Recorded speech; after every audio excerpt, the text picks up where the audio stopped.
ina ake ƙara maka kafiri. Duk lokacin da ka kada ƙuri'anka ka zaɓi kafir musulmi ne da musulmi kafir ko kafir musulmi ɗayan biyu ko ina. To ta ina ne za a muku kamfen da sunan addini ku kuma ku zama wawaye ana kaɗa ku hakan? To kamar yadda na faɗi a wani kisuwa, ni ban karka fahimci magana ta zan baka fahimci zan baka fahimci magana ta ba ban ce karka jefa ƙura ba. In ka ga daman ka jefa ka je kai ta jefawa, amma abin da nake so ka gane shine ba addini bane. Ban ga ta kuma inda ya zama addini ba, ban ga kuma ta inda ya zama jihadi ba. Wani wasa wai jihadi ne, jihadi sai mu tambaye su me wannan mai kuke nufi irin wanda annabi ya yi? To annabi ya bi ta kuna kalimatul lahi al-uliya. Wannan yanzu ka kada qur'ani ta kuna kalimatul lahi al-uliya, kai na ya zama kan? Kuma jihadin muna iya cewa to irin na manzo Allah yanzu kana iya zuwa yaki a Badar ka harbi bangaren annabi ko ka harbi bangaren Quraysh duk ɗaya ne? Tun da muka ce maka wanne zan jefa mai inja sai ce duk wanda ka ga dama, kai dai kai rijista ka je ka jefa qur'a ka zabo duk wanda ka ga dama. Wato da a jihadin a yakin Badar mutum yana iya harban annabi kenan, duk yayi jihadi kenan, ko ya harbi Quraysh. Haka a Uhud yana iya kan Quraysh ko ya harbi Quraysh ko ya harbi annabi, duk yayi jihadi. Ashe wanda suka kashe sahabbai 70 a yakin Uhud ashe su ma sun yi jihadi. Su Hind yar Utba da Abu Sufyan wanda ya jawo jagorancin yakin, da Khalid bin Walid wanda shine ya hada haddin da aka kashe sahabbai 70 din. Ashe duk su ma jihadi suka yi a ranar ko? Haka ake jihadi, ka harbi ko ina ka ga dama. Jihadi ana yi ne don kalmar Allah ta tabbata ta ɗaukaka. To wannan shine latakuna kalimatul lahi al-uliya. Dan me za a rika kada mutane haka? To kamar da nake cewa ban ce karka jefa ƙura ba, amma ba addini ba. Kar kuma ku yadda haɗa ku rigiman addini ko na ƙabila, domin su wa'annan suna nan da wannan dibara na raba ka mallaka.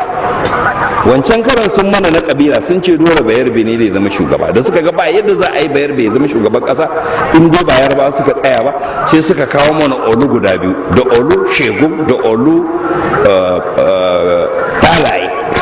Aka ce tsakanin ko wannan olu din ko wannan olu din zaɓi ɗaya. Sai a ji yau kama zaɓi olu shegum, kama zaɓa ko baka zaɓa sun zaɓa maka olu shegum. To yanzu kuma an gama wannan, an gama cewa wato kenan an ba Yoruba, yanzu kuma za a ba wani bangare, wai bangare ne, wai an raba Najeriya wai 6. Zancen banza, zancen wofi, wauta, hauka. Wai akwai wani abu wai shi kudu ban taba jani akwai wannan a wani harshe ba, ban taba jin akwai wani abu wai shi south a English ba. In akwai south dan akwai north, akwai east, west, central, north west. Haukan banza. Mu ba mu rubu akan kudu maso gabas da kuma wai mu nan wai yan kudu maso, wai mu nan yan arewa maso yamma ne wai. Ni ba dan arewa maso yamma, ni ba dan arewa ne ba. Ni dai musulmi ne. Musulmi kun ba ruwan shi da kudu, ba ruwan shi da arewa, ba ruwan shi da kabila. To don me za a mishir mutane wawaye? Yanzu sai an ɗauko shugaban ƙasa a can, sai a ɗauki mataimakin a can, sai a ɗauki shugaban sanata a can, sai a ɗauki akan mene suna rabo. To bari in ga muku waɗannan mutanen kar su haɗa ku faɗa tsakanin Kirista da Musulmi. Duk cikansu abokanan gaban ku ne, raba ka mallaka ne illa iyaka. Su haɗa ku faɗa arziki ya zama nasu. Da Kirista da Musulmin nan tare suke sace dukiyarmu su kai kasashen waje, ko ba tare suke ba? Tare suke shan giya, tare suke lalata, ko ba tare suke ba? To wane ne daidai? Ka fi son idan za a yi maka fashi, ka fi son dan fashi musulmi ya maka fashi ko dan fashi Kirista? Wane ka fi so? Da dan fashi musulmi da dan fashi Kirista, wane ka fi so? Kana sa a maka fashi ne? Ni ba musulmi dan wani mun fashi, aikin manza ba dai fashi za maka ba, kwashe dukiyanka. Akwai bambanci ne? Tare suke abin nan. Don menene za su mai mu wawaye? Mu suna son su haɗa mu faɗan Kirista da Musulmi ne su mulki. To kar al'umma su yadda. kamar da amirul mu'minin yake cewa mutum imma nadhirun imma akhul laka fil halq ne aw akhul laka fid dini aw nadhirun laka bil khalq. Mutum imma dan uwanka musulmi ne ko kuma akalla ko shi ba musulmi dan uwanka ne mutum da kai da shi don Allah ya halicce ku kuma zaman wuri ɗaya ya hada mu kuma dole za mu zauna din. Saboda haka ba kar a biyo ta a ce mana wai addini ne, zaɓe ba addini bane.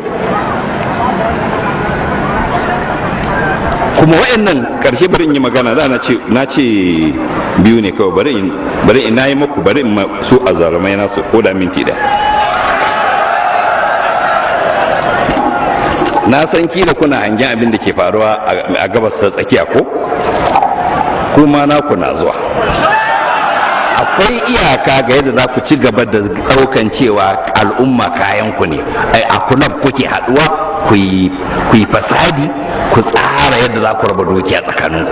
Akwai iyaka, dukiyan ƙasa ba kayan ku bane, kayan al'umma ne. A nan ƙasan an ɗauka shugabanni ko su shugabanni ne suka ɗauka, har da ma mutanen ƙasa sun ɗauka in kai shugaba ne mutanen ƙasan ma kayan ka ne, dukiyan ƙasan ma kayan ka ne, komai naka ne sai yadda kai, haka suke. In kai shugaban ƙasa ne duk dukiyan ƙasa yana hannunka sai ka juya yadda ka ga dama.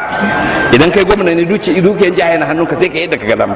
In kai chairman ne local government dukiya yana hannunka sai suna raba yadda ransu ya ga dama.